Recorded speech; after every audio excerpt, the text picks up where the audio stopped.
CBS 17 continuing to push for answers after several families asked for help involving the purchase of service dogs. We first broke this story 3 weeks ago. The Apex company Rycon Service Dogs is accused of selling untrained and in some cases aggressive dogs to families who have children with special needs.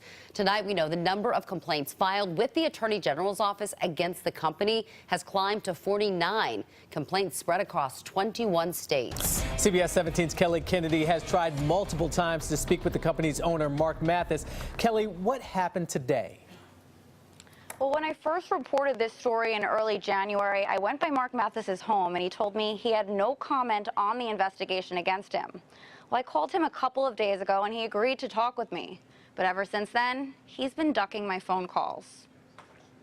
After the owner of Rycon Service Dogs didn't answer his phone, I went by his home. I saw Mathis inside, but he refused to answer the door.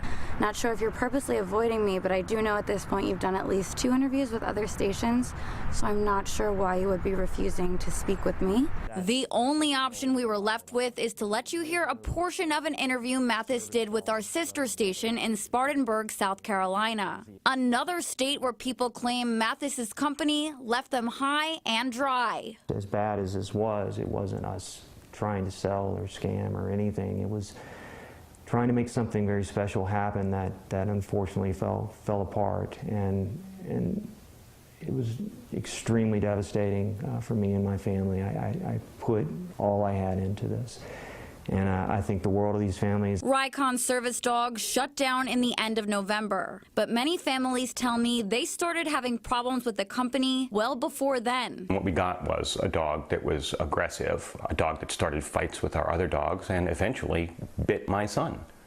And none of that sounds like a service dog.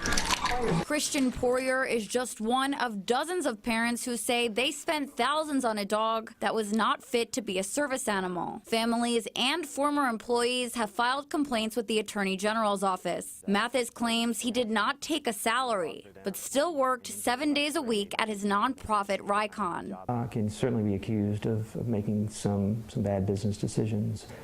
But my goal and intent were consistently for the good of this community. Mathis says he hopes to pay these families back, but he's been devastated financially. He's filed for bankruptcy, freezing the multiple small claim suits against him. I have apologized. I will continue to apologize. I want them to know that I'm not forgotten about them.